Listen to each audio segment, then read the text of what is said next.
"Are you my mom?" asked 7-year-old Lily, holding Emma Chen's hand. Out of hundreds of children at the event, she had run straight to Emma. The teacher apologized. "She must think you look like her mother." But when Emma noticed the similarities between herself and the girl, her heart nearly stopped. Emma Chen stood on the small stage in the brightly decorated community center, looking out at nearly 200 children aged 5 to 12, all eagerly waiting for her presentation about coding and technology. At 28, Emma was the youngest female CEO in Silicon Valley, having built her company, Future Code Technologies, from a college dorm room idea into a $50 million enterprise in just 6 years. Today's event, Future Coders Workshop, was part of her company's community outreach program. Emma had personally insisted on hosting these workshops in underserved communities, believing that every child deserved access to technology education regardless of their family's financial situation. "Good morning, future programmers," Emma said enthusiastically into the microphone, her voice carrying the confidence that had helped her secure major investor meetings and close million-dollar deals. "Who here wants to learn how to talk to computers?" A sea of small hands shot up, accompanied by excited chatter. Emma smiled, remembering her own childhood fascination with computers. She had been about their age when she first discovered that she could make a computer do exactly what she wanted it to do, simply by typing the right commands. "Today, we're going to create your very first program," Emma continued, gesturing to the laptops that volunteers had set up on tables throughout the room. "By the end of this workshop, you'll be able to make a computer draw pictures and even play simple games that you designed yourself." As the children began moving toward the computers, Emma noticed one little girl in the front row who hadn't moved. She had shoulder-length brown hair, bright blue eyes, and was wearing a purple dress that looked like it had been carefully chosen for this special occasion. The girl was staring directly at Emma with an intensity that was unusual for someone so young. Emma finished her opening remarks and began moving through the room, helping children get started with their first coding exercises.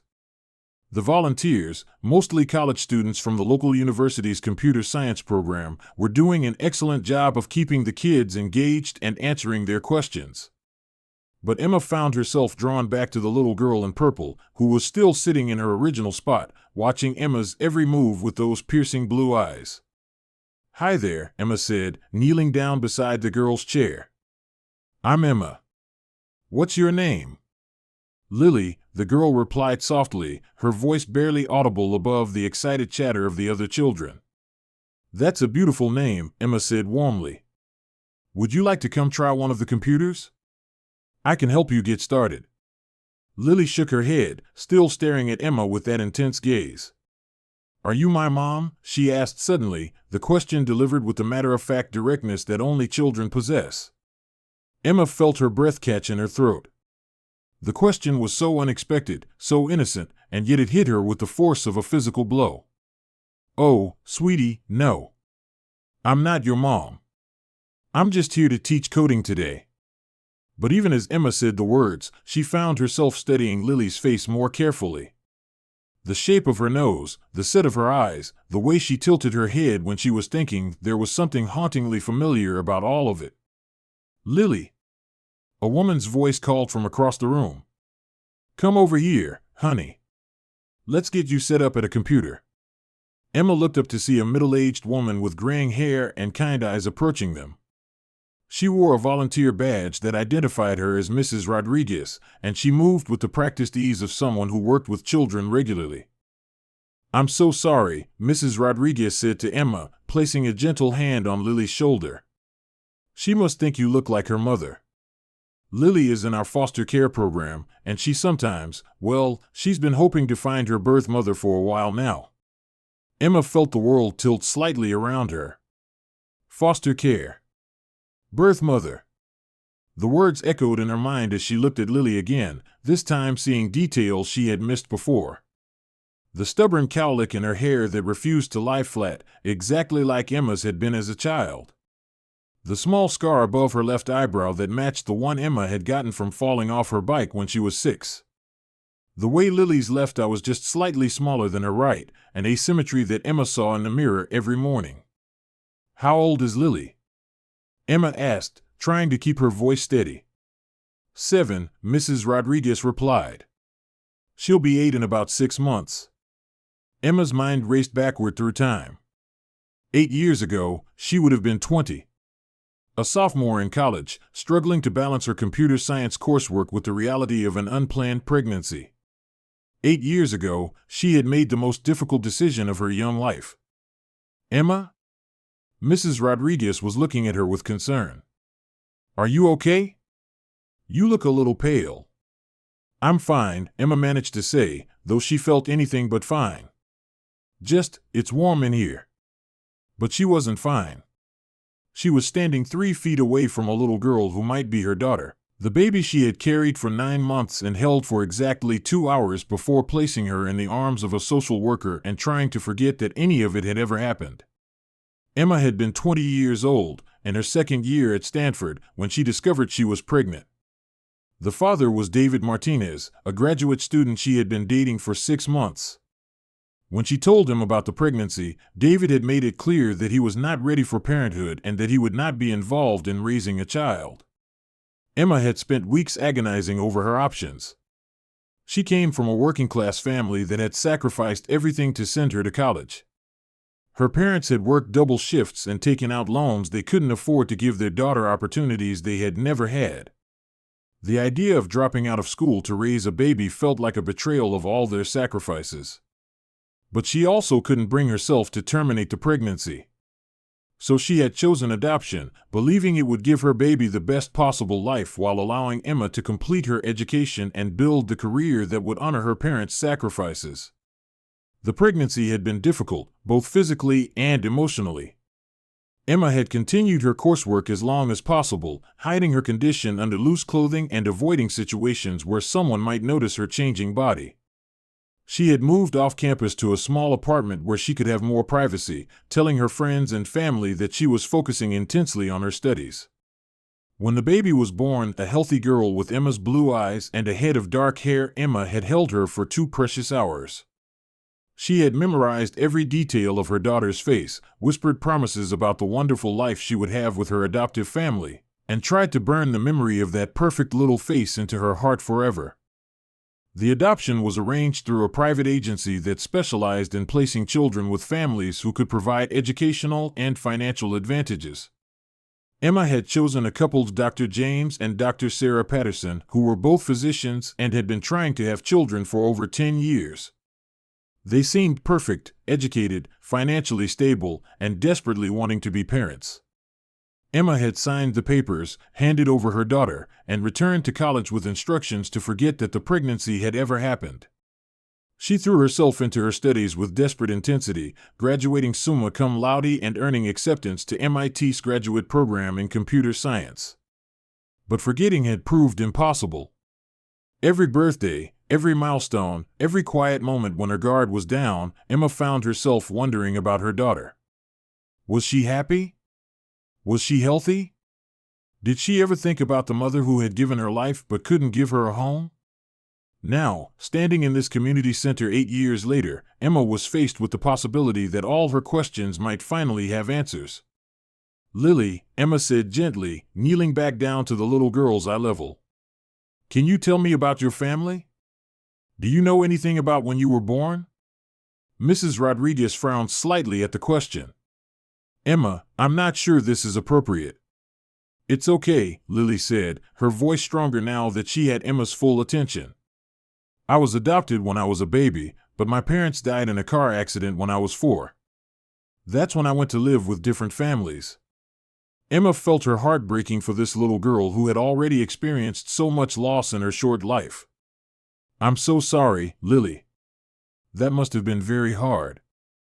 Mrs. Rodriguez says that someday I might be able to find my birth mother, Lily continued with the hopeful innocence of childhood.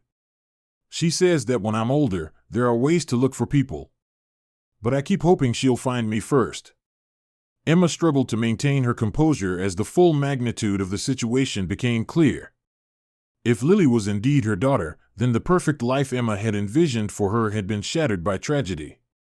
Instead of growing up with 2 loving doctors in a stable home, Lily had endured the loss of her adoptive parents and the uncertainty of the foster care system. Lily, do you happen to know what your birth name was? Emma asked carefully. Before you were adopted? Emma Patterson, Lily replied, and Emma felt the world stop spinning. Patterson. The surname of the adoptive family Emma had chosen. And the first name.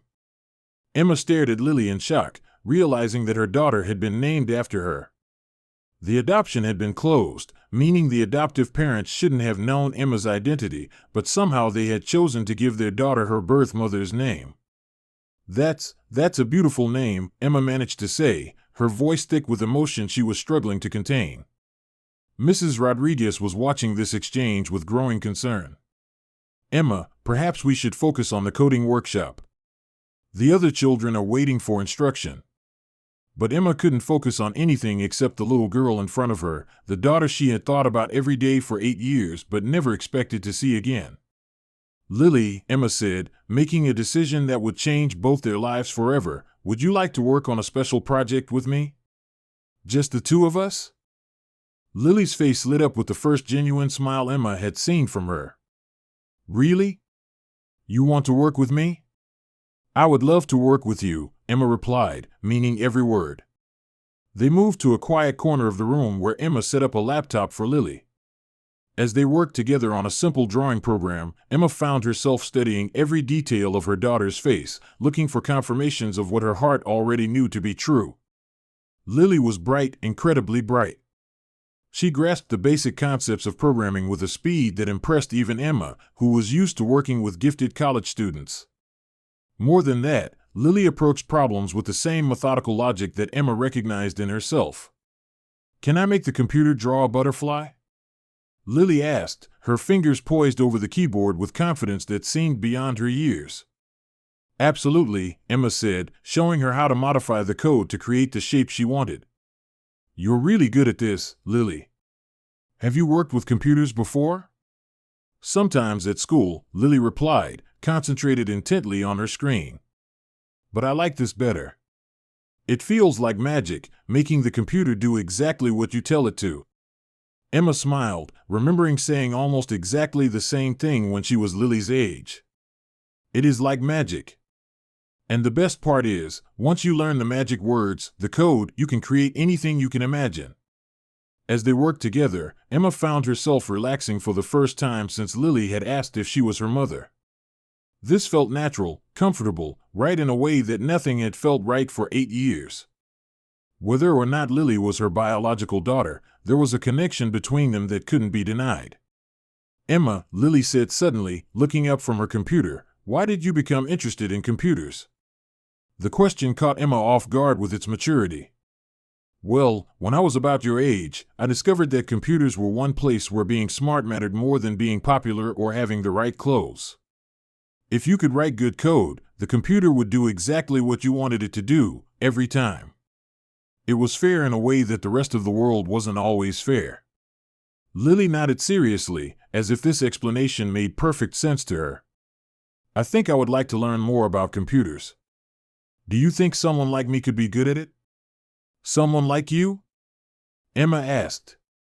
Someone who doesn't have a real family, Lily clarified matter-of-factly. Someone who moves around a lot and doesn't always fit in. Emma felt tears threatening at the edges of her eyes. Lily, some of the best programmers I know are people who felt like they didn't fit in anywhere else. And as for not having a real family, families come in all different shapes. What matters isn't how your family looks from the outside, but how much love there is on the inside. Do you have a family?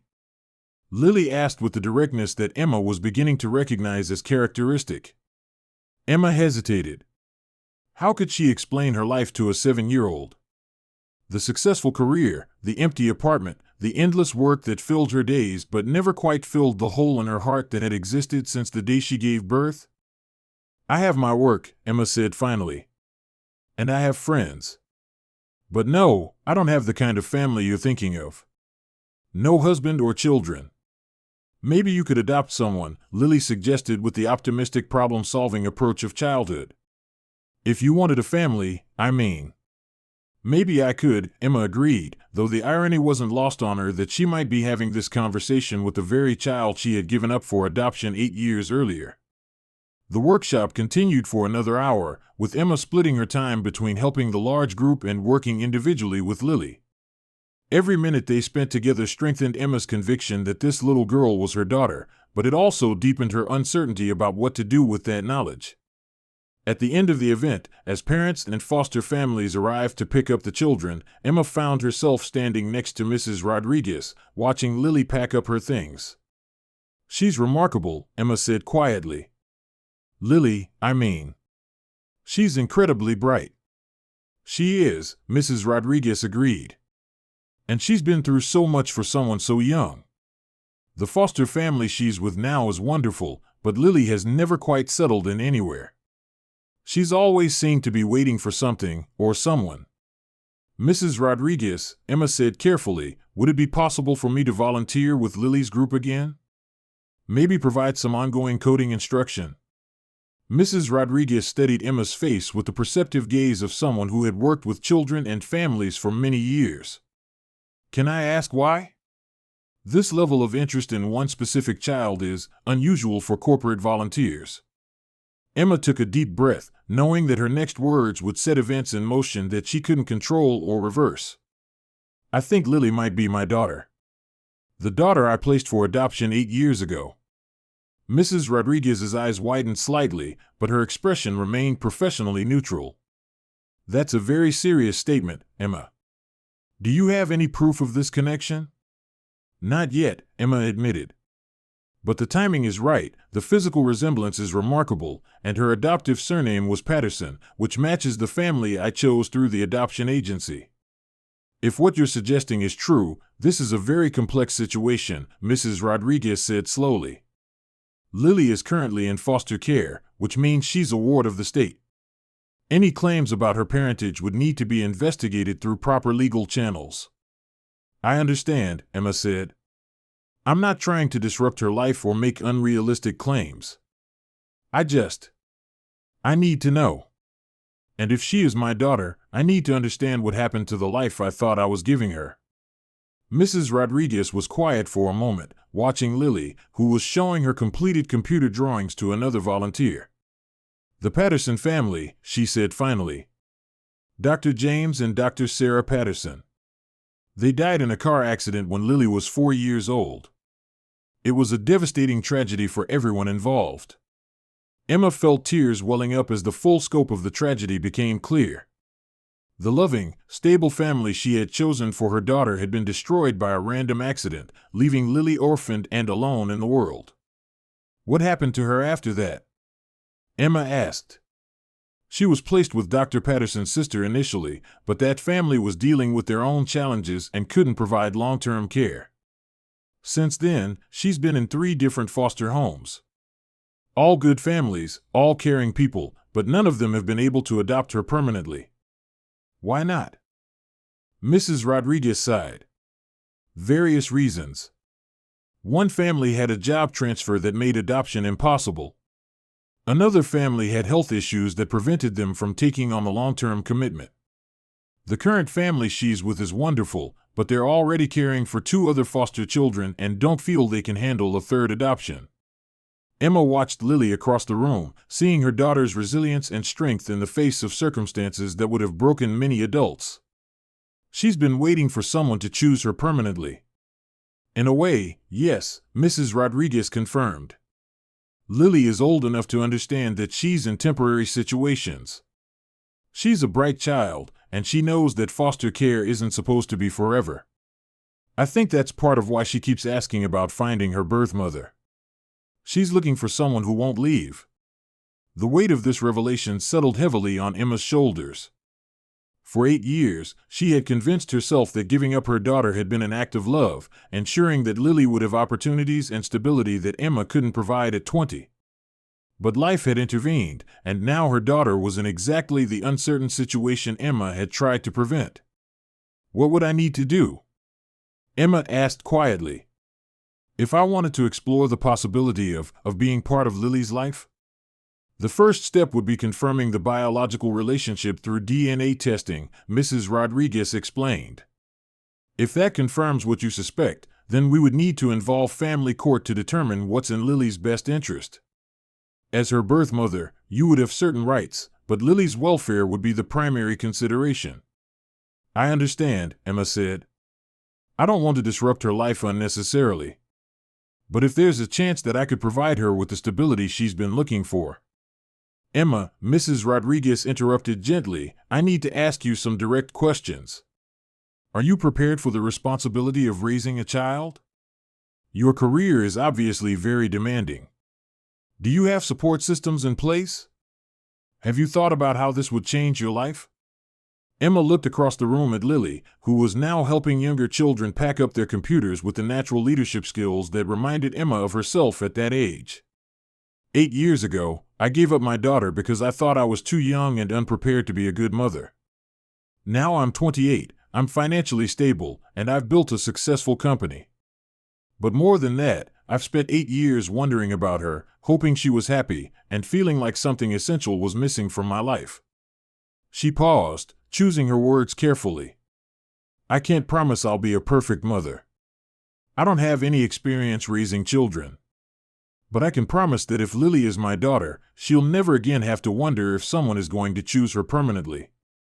She'll never again have to worry about being moved to another temporary situation. Mrs. Rodriguez nodded slowly. Those are good intentions, Emma. But intentions aren't always enough. Parenting is the hardest job in the world, especially when you're starting with a child who has experienced trauma and loss. I know, Emma said. But I also know that I've regretted giving her up every single day for 8 years. If I have a chance to be the mother she needs now, I have to try. As the event wound down and children began leaving with their families, Lily approached Emma and Mrs. Rodriguez. Thank you for teaching me about computers today, Lily said politely, extending her small hand for a formal handshake. I hope I can learn more someday. Emma shook Lily's hand, marveling at the serious, grown-up demeanor of this 7-year-old who had been forced to mature too quickly by circumstances beyond her control. I hope so too, Lily, Emma said. You're a natural programmer. I think you could do amazing things with computers if you keep learning. Lily smiled, the first truly carefree expression Emma had seen from her all day. Maybe someday I'll have my own computer company, like you do. Maybe you will, Emma agreed. And maybe I could help you learn what you need to know to make that happen. Something passed between them in that moment, not just the connection Emma felt as a mother looking at her child, but a mutual recognition of shared intelligence, shared dreams, and shared determination. I'd like that, Lily said simply. As Lily left with her foster family, Emma felt a resolution settling in her chest. Whatever the DNA test revealed, whatever legal processes lay ahead, whatever challenges she would face in learning to be a mother, she knew with absolute certainty that she was going to fight for the chance to be part of Lily's life. 8 years ago, she had given up her daughter because she thought it was the loving thing to do. Now, she was going to fight to get her back for exactly the same reason. 2 weeks later, Emma sat in the same community center where she had met Lily, waiting for Mrs. Rodriguez to arrive with the DNA test results. The past 14 days had been the longest of her life, filled with meetings with social workers, consultations with family law attorneys, and endless soul-searching about whether she was making the right decision. Emma had also used the time to begin making practical preparations for the possibility of becoming Lily's mother. She had hired a nanny with experience in foster care adoption to help with the transition, enrolled in parenting classes specifically designed for adoptive parents, and begun the process of converting her home office into a bedroom that would be suitable for a 7-year-old girl. The door opened and Mrs. Rodriguez entered, carrying a manila envelope that contained the answer to the question that had been haunting Emma for 2 weeks. Emma, Mrs. Rodriguez said, sitting down across from her at the small table. Before I share these results, I want to make sure you understand what happens next, regardless of what the test shows. I understand, Emma said, though her heart was racing with anticipation and fear. If the test confirms that Lily is your biological daughter, this doesn't automatically mean you'll gain custody. There will be a thorough investigation by Child Services, interviews with you, Lily, and her current foster family, and ultimately a court hearing to determine what arrangement serves Lily's best interests. Emma nodded. And if the test shows that she's not my daughter? Then we chalk this up to a remarkable coincidence and you go back to your life with the knowledge that you tried to do the right thing. Mrs. Rodriguez opened the envelope and removed a single sheet of paper. She read it quickly, then looked up at Emma with an expression that was impossible to interpret. Emma, she said gently, the test confirms it. Lily is your biological daughter. Emma felt a rush of emotions that she couldn't separate or name. Relief, joy, terror, grief for the years they had lost, and overwhelming love for a little girl she was only beginning to know. What happens now? Emma asked, her voice barely above a whisper. Now we tell Lily, Mrs. Rodriguez said. And then we begin the process of figuring out how to build a family. 3 months later, Emma stood in her kitchen making pancakes for breakfast, a skill she had learned specifically for this moment. Lily sat at the breakfast bar, still in her pajamas, working on a coding project Emma had designed for her on a child-friendly programming platform. The transition hadn't been easy. Lily had initially been suspicious of Emma's motives, having learned through experience that adults who made promises to children didn't always keep them. There had been tears, tantrums, and moments when Emma wondered if she was in over her head. But there had also been breakthrough moments. The first time Lily had laughed at one of Emma's jokes. The first night Lily had fallen asleep in Emma's arms after a nightmare about her adoptive parents. The first morning Lily had woken up and said, "Good morning, Mom," without any prompting or hesitation. The legal process had been complex but ultimately successful. The court had determined that Emma was financially and emotionally capable of providing Lily with a stable home, and that Lily's own expressed desire to live with her birth mother was a significant factor in the decision. Emma had also made significant changes to her life and career. She had stepped back from the day-to-day operations of her company, hiring a COO to handle the responsibilities that required constant travel and long hours. She still maintained her role as CEO and founder, but her schedule now revolved around Lily's needs rather than investor meetings and product launches. "Mom," Lily said, looking up from her computer, "can you help me with this loop function? I'm trying to make the character move in a circle, but it keeps going in a straight line." Emma smiled, still feeling a thrill every time Lily called her mom. She moved around the breakfast bar to look at Lily's code, pointing out the small syntax error that was causing the problem. "See here?" Emma said, pointing to the screen. "You need to increment both the X and Y coordinates to create circular motion. Try adding this line." Lily made the correction and watched with delight as her animated character began moving in a perfect circle across the screen. It worked. "Mom, you're the best programming teacher ever." "You're the best student ever," Emma replied, meaning every word. As they worked together on coding projects, Emma often found herself marveling at the similarities between them. Lily had inherited not just Emma's analytical mind and love of problem solving, but also her determination and refusal to give up when faced with challenges. But Lily had also developed qualities that Emma envied: resilience in the face of loss, compassion for others who were struggling, and an ability to find joy in small moments that came from having learned early in life that happiness was precious and not to be taken for granted. "Mom," Lily said, saving her project and closing the laptop, "I've been thinking about something." "What's that, sweetheart?" "I want to create a coding program for other kids in foster care. Kids like I used to be. I think learning to code could help them feel like they have some control over at least one thing in their lives."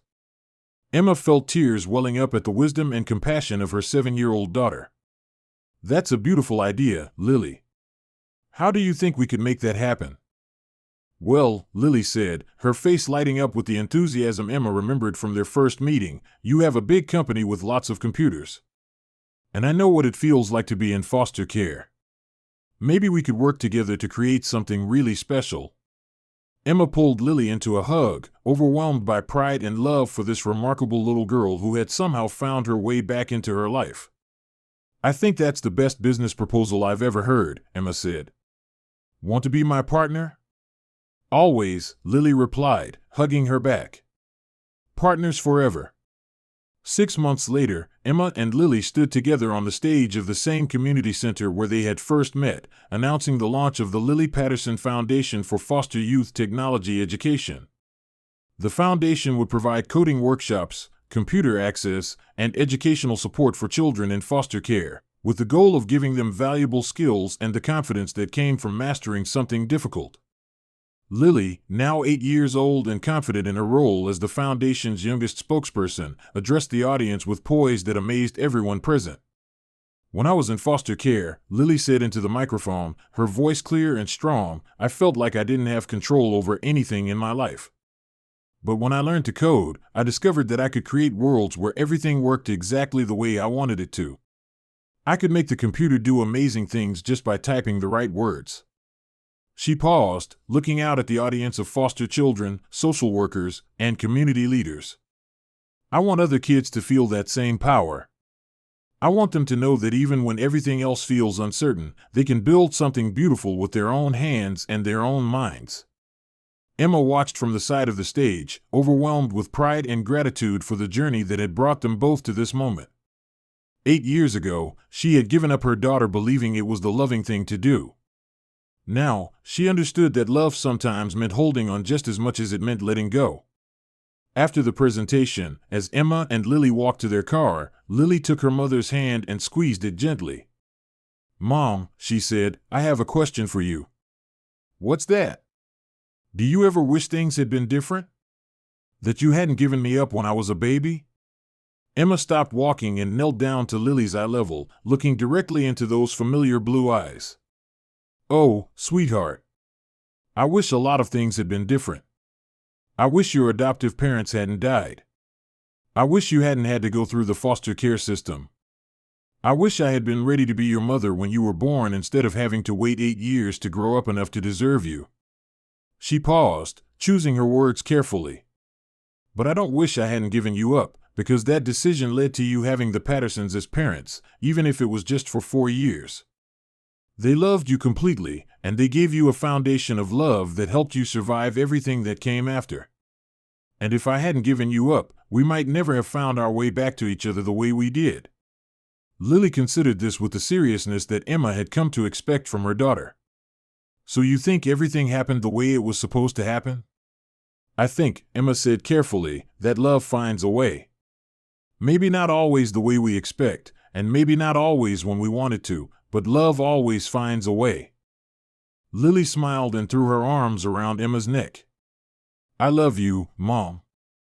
I love you too, baby girl. Forever and always. As they drove home together, Emma reflected on the unexpected turns her life had taken. 8 years ago, she had been a college student who thought she had to choose between being a mother and achieving her dreams. Now she understood that the best dreams were the ones that expanded to include the people you loved. Emma Chen had built a successful company, but her greatest achievement was becoming the mother that Lily deserved. And Lily, who had survived loss and uncertainty with remarkable grace, had taught Emma that families could be built from love and choice just as much as from biology and circumstance. Sometimes the most important questions in life weren't answered in boardrooms or laboratories, but in community centers by 7-year-old girls who had the courage to ask, "Are you my mom?" And sometimes the most successful ventures weren't measured in dollars or market share, but in the simple miracle of two people finding each other against impossible odds and choosing to build a life together. Emma had learned that being a CEO meant nothing compared to being Lily's mom, and that the best partnerships were the ones where both people committed to being partners forever. She had also learned that love was patient enough to wait 8 years for the right moment, strong enough to survive separation and loss, and wise enough to recognize itself in a crowded room full of possibilities. The little girl who had asked, "Are you my mom?" had changed everything, not just by being Emma's daughter, but by teaching Emma what it really meant to be a mother, a leader, and a person who understood that the most important success was the success you shared with the people you loved most.